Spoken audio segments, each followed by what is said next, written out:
Sport on Barton FM is sponsored by Easy Buy.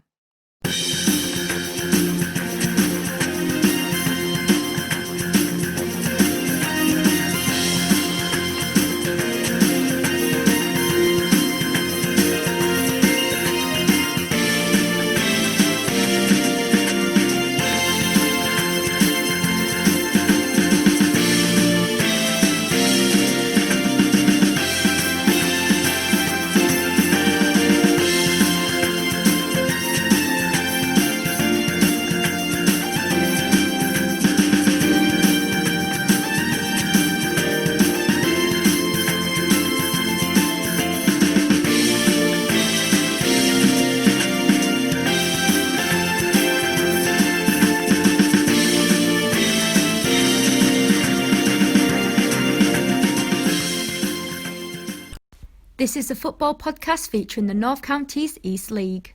Welcome to the programme. I'm Richard Watts. Coming up we have Seasons Past, which looks at the 1983-4 season. We've got the usual news and statistics, but we start with myself and Phil with us talking to Matt Jones, the Fixture Secretary of the North Counties East League. I want to start just by asking you, in a normal season, how do you go about putting the fixtures together? I use the old-fashioned way of pen and paper. I do them on a grid, right, and then we work out. So I try and start by everybody having home, away, doing them in sequence, and then we look at the issues that we have with teams that have cricket grounds and ground share arrangements and that kind of thing, and jiggle them around accordingly. And then this year we thought we'd be really helpful to the clubs and put in local derbies on Boxing Day and Easter, and of course it hasn't exactly gone to plan, has it? So that plan's gone by the wayside somewhat, but the intention was good. How long does it usually take to put together? I usually we find out our league constitution sort of middle of June before our AGM, what the FA are proposing we should have, how many teams are in each division, etc. And I start on it then. Right. And it's only a few weeks usually to put together, but then I have to input them all into a spreadsheet and send to the FA and upload them onto the computer system for our website and things like that. So it's not as simple as people think sometimes. No, I'm sure it isn't. And this season must just be a complete and utter nightmare. Well, I think this and the previous one as well, the way the other one ended, it was chaos, and it's carried on with stop-start all the time this year. It's not been great. But how many matches are there to catch up on, roughly? Well, from the last lockdown, November and December, we lost nearly 200 games across both divisions. And then looking again today, I've just postponed on the computer another 70 or 80 games for January. February is going to be the same. So wow. We've lost roughly half the fixtures for the season in these two lockdowns. Good. Do you see any way of getting them back? The longer it goes on, I have to say I'm fearful at the minute. I think the chances now of finishing the season are getting slimmer and slimmer every day. And we're talking now of being in lockdown until well into the middle of March, which gives us a problem then, because the season has to be ended by the end of May. The FA have said it won't be extended into June, which certain leagues have asked for. It must be done by the end of May. So the longer we're in this lockdown now, the less likely it is to finish the season. Yeah, there's certainly issues in carrying the season beyond the end of May, aren't there? Like you were saying, it was arranging fixtures in shared grounds, with cricket once you get to summer. With cricket, there's even issues with players. Some of the players will play both sports. Absolutely. It's also an issue with contracted players. We've got certain clubs that have contracted players in the Northern Counties. Those contracts run out at the end of May, so those players couldn't play. It's caused all sorts of issues. And again, teams need the summer to get the pitches ready for the new season starting. So there's all sorts of issues that people don't think about. And I'm sure a lot of families are going to want to assuming holiday accommodations opened. I'm hoping to get away with my wife for various reasons. Go and see my first grandchild, for one thing, down in Yeovil. We've been banned. It's not good. So, we'd like to get down there and see that. And players and their families will be in a similar situation. They just want to get away out of the house, or they'll want to, like us, have a very particular reason for visiting a family member. Like you say, the summer is holiday season, isn't it? That's when people like to go away, have a break, and all the plans are a bit up in the air at the minute, aren't they?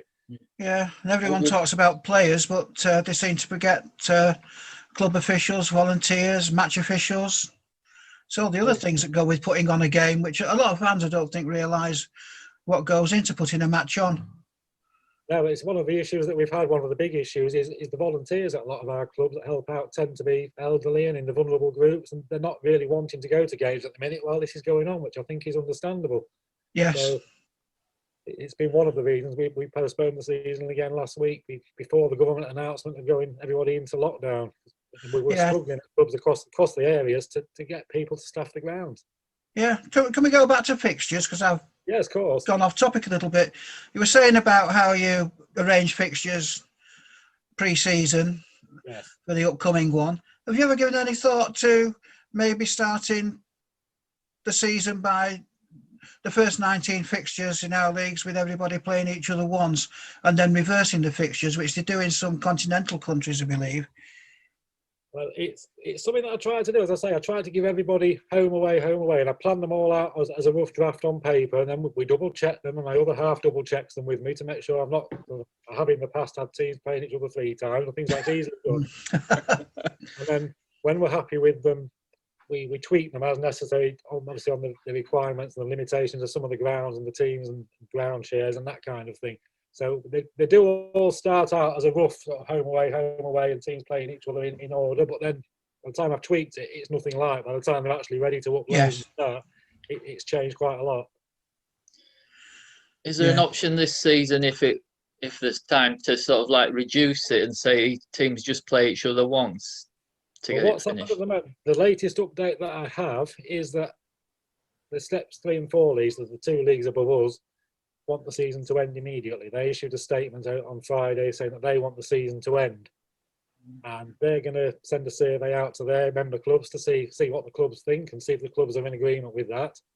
So we've been contacted by the FA, who are planning now to do a similar survey for me to send out to our clubs to see if clubs want the season to end immediately, or do they think teams should go up on points per game? How the clubs think the season should end.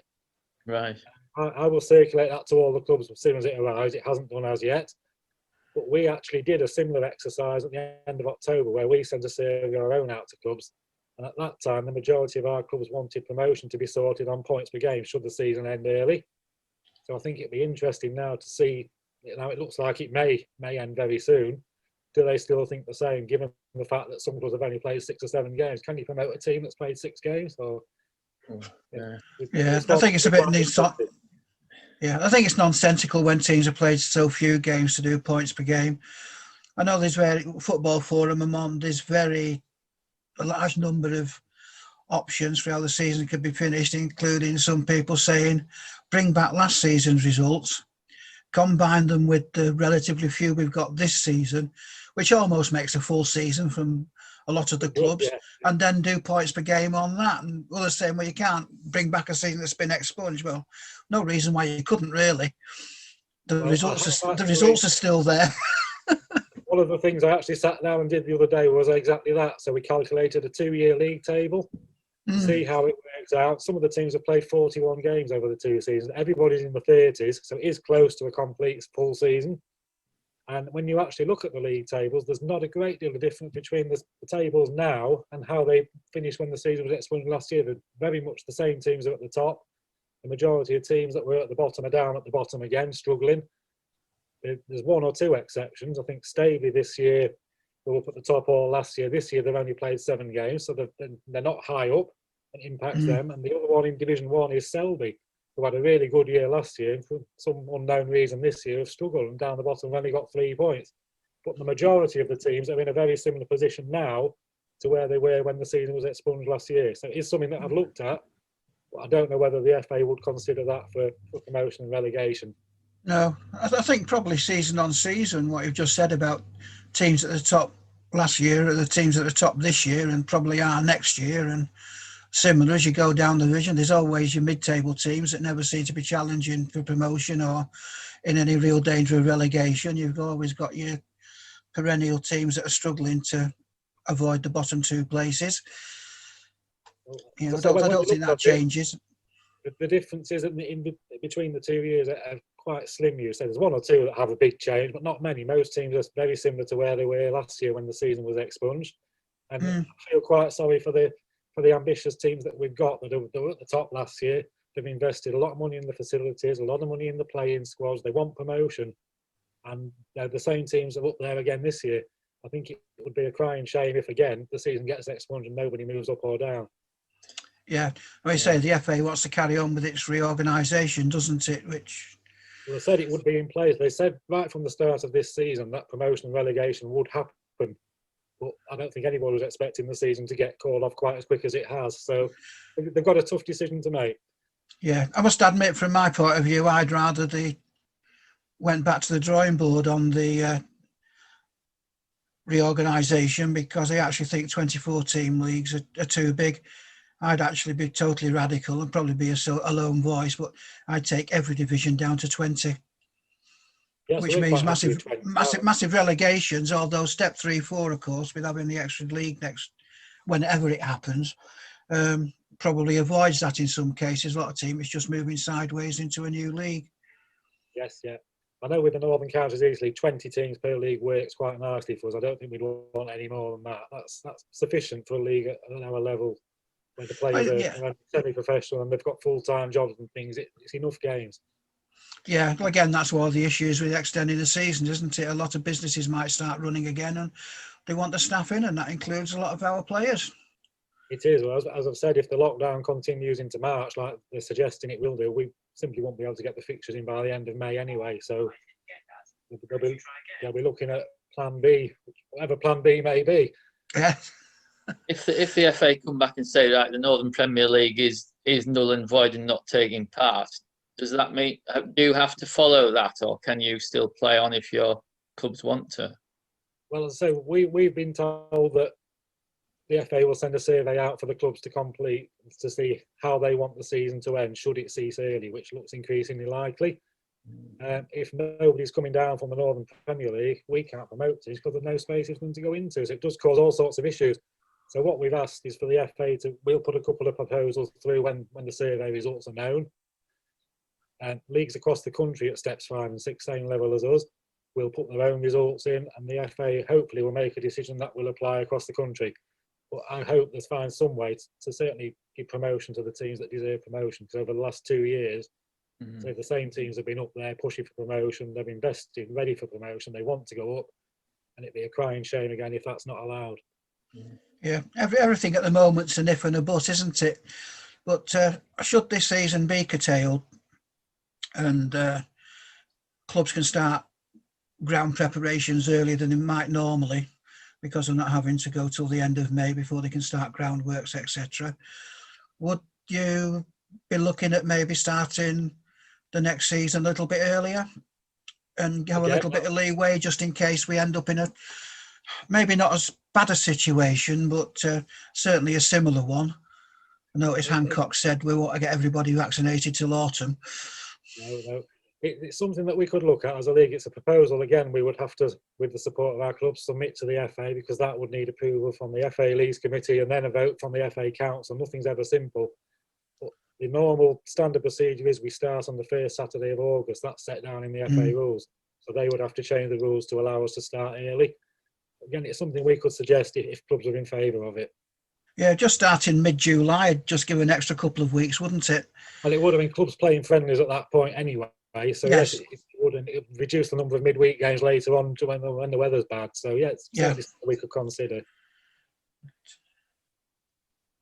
Changing the subject slightly, you must watch a lot of games. What's the best game you've seen this season? Oh gosh, it's top of my head. I can't think. I try and go to a different ground every week. Right. I try and see all 40 teams during the season at least once if I can. It's not happened as yet because there's not been many games. But no, I see some cracking games. I just enjoy it. I spent 10 years working as a club secretary, so I had to be quite biased and go and support my team and do the work for my team. Yeah. Now, as league secretary, this is my 4th season doing this, and I go around and have to be the other way, totally unbiased. I can sit and just actually enjoy the football and not get stressed by it. And it's a different experience. It was really weird at first. Just politely clap when somebody scores a goal and instead of cheering wildly, because you don't want to upset anybody. Richard and I have both been in that position because we both worked as volunteers at North Ferriby United. Oh, okay. So we were there for a good number of years. I was press officer for 10 or so. So, Yeah, like you say, you've got your own team and you are biased. absolutely. I found when I became league secretary, it was very strange at first because you go around and you just say you have to be polite and little clap. It wasn't me because I've always been quite excited by football and jump up and down when my team scores and that kind of all of a sudden you've got to be equal with both teams. It was very strange, but I got used to it now. Yeah, well, I'm sure if we do get playing again this season, or have to wait for next season, I'm sure if you turn up at a game that we're commentating on, we'll thrust a microphone in front of your mouth. Oh, fantastic! Yes, I have actually done my trip to Barton this year and Ferriby. So I understand Barton have got thumped both times you've been. yes, he tells me I can't go anymore, but I keep saying I'll just sneak in. A lot of clubs all seem to think I'm a jinx. Whenever I turn up, they lose. So maybe I'm better staying at home. I don't know. Someone has to take the blame. Yeah, that's it. So it's usually my fault. Everything's my fault. Well, thanks very much for talking to us. It's been great to have you on. Very interesting. Oh, fantastic. Thank you. Appreciate it. Thank you. Yeah, many thanks, Matt. Hope to see All you right, at a game. Take care, gents. Thanks Bye. a lot. And you. Bye-bye. Cheers. Bye. Season's gone by with Phil Withers. Hello. Today we look at the NCEL's second season, 1983-84. As in the inaugural season, the league had 5 divisions: a Premier Division, Division 1 North, Division 1 South, Division 2 North and Division 2 South. The Premier Division consisted of 18 of the 20 clubs who played in the first season. The 2 missing clubs were Shepshed Charterhouse, who had been promoted, and Skegness, who had resigned. In 83-84, Spalding United were the Premier Division champions, beating both Arnold and Emley by a point. Division 1 North was won by Pontefract Collieries, with Rowntree Macintosh as runners-up. Interestingly, both sides had been promoted at the end of the first season to make 14 clubs in Division 1 North. Only Pontefract were promoted at the end of the season. Another promoted club, Borrowash Victoria, won Division 1 South. However, it was runners-up Dennerby United who were promoted. In Division 2 North, Harrogate Railway finished 5 points ahead of Armthorpe Welfare. Brook Sports finished bottom and resigned from the league. Division 2 South was won by Retford Town, in sharp contrast to neighbours Retford Rail, who resigned from the league. Kimberley Town were runners-up. As the league was reorganised for the following season, a large number of clubs were transferred around the new divisions, hence why I've hardly mentioned promotion. The League Cup was won by Division 1 North side Ossett Albion, who beat Ilkeston Town 2-1 in the final. The Premier Division top scorer was M.S. Johnson of champion Spalding, with 30 league and cup goals. Ossett Albion's A. Smith was top scorer in Division 1 North, also with 30 goals, while Star Guest of Woolley Miners Welfare took the honours in Division 1 South with 26. A. Canham from Harrogate Railway with 26 goals and K. Hutchinson from Retford Town with 21 goals took the Division 2 North and South honours respectively. Premier Division clubs Bentley Victoria Welfare and Arnold are 2 names that are no longer found playing football. Likewise, Division 1 North Bradley Rangers and Division 1 South sides Freshfield Community Association, Arnold Kingswell and Norton Woodseats. A number of Division 2 North sides are no longer in existence, including Phoenix Park and Pilkington Recreation. Oakham United, then in Division 2 South, are no longer in existence. The club was actually from Sutton in Ashfield and not from Oakham in Leicestershire. Hopefully you found this potted history of the 1983-84 season interesting. For obvious reasons, there's not much news to report on at the moment, but there's been an eye-catching transfer, the Bridlington striker James McFadden dropping down a division to join North Ferriby. There's also been a managerial change at Goole. Here's the details. Goole have announced that Mike Carmody has become their new manager. Carmody will be joined in the dugout by assistant Alan Jackson to resume a partnership that had recently been at Division 1 side Armthorpe Welfare. They replace Mark Pitts and Simon Pottery, who have left the Vikings as the club looked to substantially reduce operating costs in the wake of restrictions brought about by the COVID-19 pandemic. Chairman Alan Wilson said, for the club to survive on a reduced playing budget, it has to adopt a more localized approach, attracting players with reduced travelling costs. The club felt that Mark and Simon, who are based in Leeds, did not have the necessary local contacts to satisfy our survival policy, which has to be implemented immediately due to the critical nature of our financial situation. We thank Mark and Simon for their commitment to the team and the club throughout what has been an extremely difficult time. Carmody has said that, after a short break, he and Jackson are ready to return, saying in a statement, "At present, Gould is very much in a similar position club-wise to where Armthorpe Welfare was when I stepped into the role as manager, and I believe we have the tools necessary for the challenge that awaits us.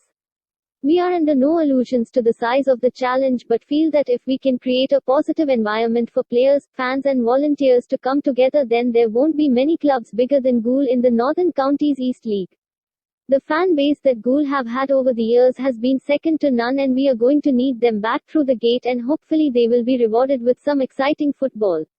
From experience as a player and manager, Gould has always been a tough place to get a result, and we hope to keep that tradition.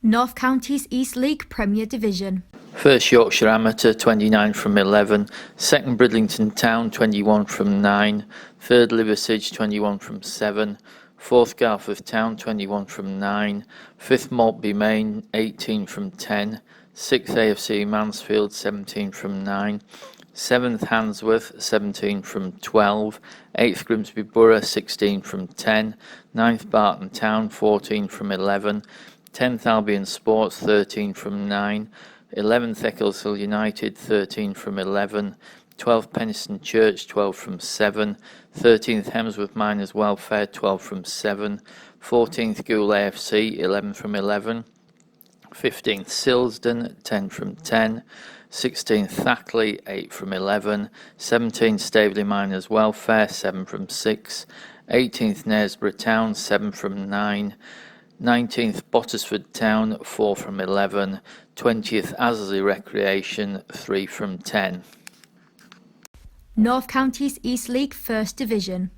First Emley AFC 26 from 10, second Campion 24 from 11, third Winterton Rangers 22 from 9, fourth North Ferriby 22 from 10, fifth Retford FC 21 from 13, sixth Brigg Town 20 from 11, seventh Rottington Main 18 from 12, eighth Skegness Town 16 from 8, ninth Parkgate 16 from 10, 10th Hull Road Rangers 14 from 10, 11th Hallam 13 from 8, 12th Nostell Miners Welfare 12 from 12, 13th Glasshoughton Welfare 11 from 12, 14th Armthorpe Welfare 11 from 12, 15th Swallow Nest 10 from 8, 16th Dronfield Town 10 from 11, 17th Harrogate Railway Athletic 9 from 8, 18th East Hull 7 from 10, 19th Worsborough Bridge Athletic 8 from 13, and 20th Selby Town 3 from 6.